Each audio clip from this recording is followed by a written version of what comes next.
Have you ever wondered why the worst relationships are sometimes the hardest to walk away from? Why your head was telling you this relationship is destroying me, your heart is telling you, well, maybe tomorrow it will be different. Why every part of you knew that you deserved better, yet something and made you stay. And it wasn't weakness, it wasn't confusion, and it wasn't a character flaw.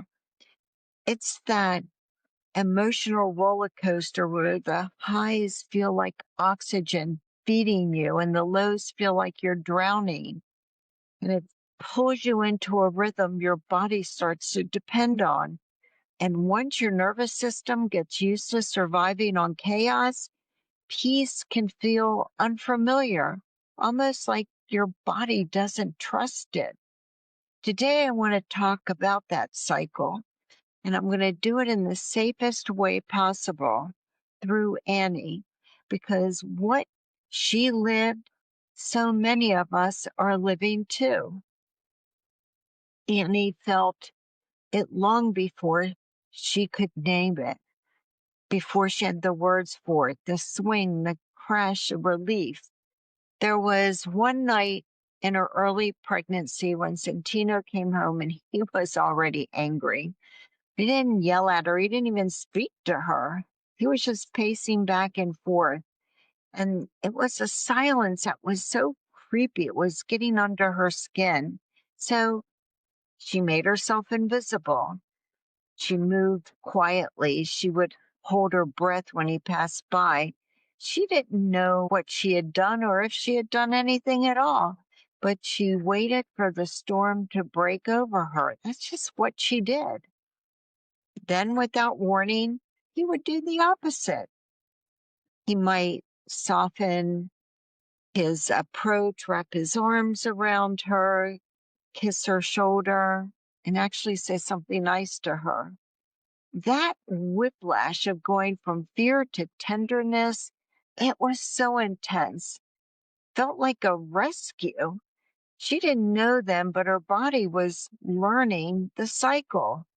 Brace for the drop, chase the relief. Not because she loved him, but because the contrast was so dramatic, it rewired her normal. Then later it would happen again. The cold eyes, the cutting silence, the tension you could slice with a knife. She cried herself to sleep one night, and then the next day, flowers. Every reconciliation felt like sunrise, right? Bright, warm, perfect, it would seem.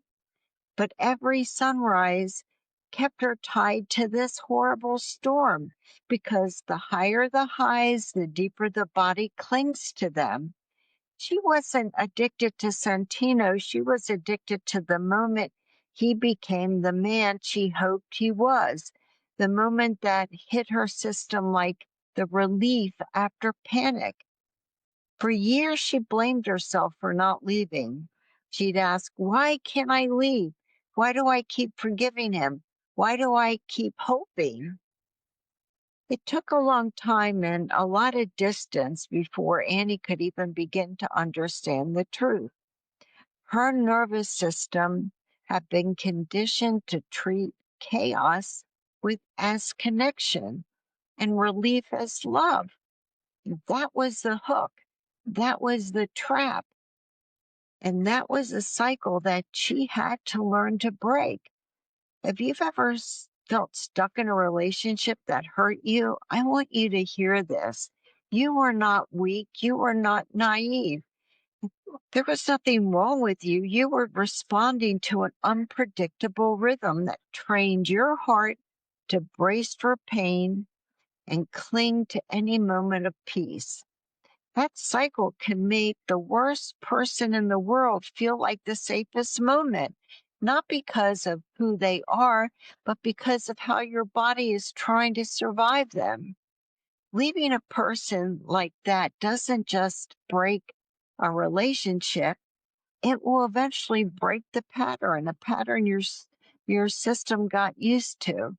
And breaking that pattern is one of the bravest things a person can do. So part of you still wonders, why did you stay? Why did you keep hoping? Why did you keep forgiving? This one is for you. You weren't holding on to a person, you were holding on to those tiny drops of light that they would throw out to you in the darkness, right? But now you're allowed to seek that steady, constant light, not just flashes of it. You're allowed to want peace without questioning it. You're allowed to choose a life that doesn't hurt you. Any story carries the pieces so many of us understand: the confusion, the hope, the hurt, and the courage it finally takes to step in to your truth.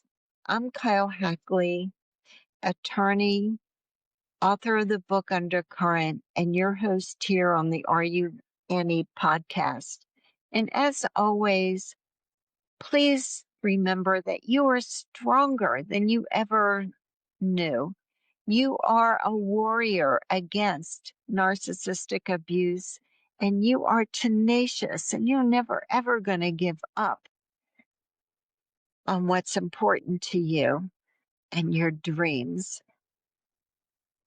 Until next time, please remember that I honor your truth. In this space, you are not alone. And please be good to yourself. And I will see you in the next episode.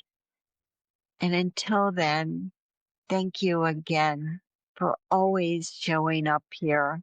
I appreciate you. And bye.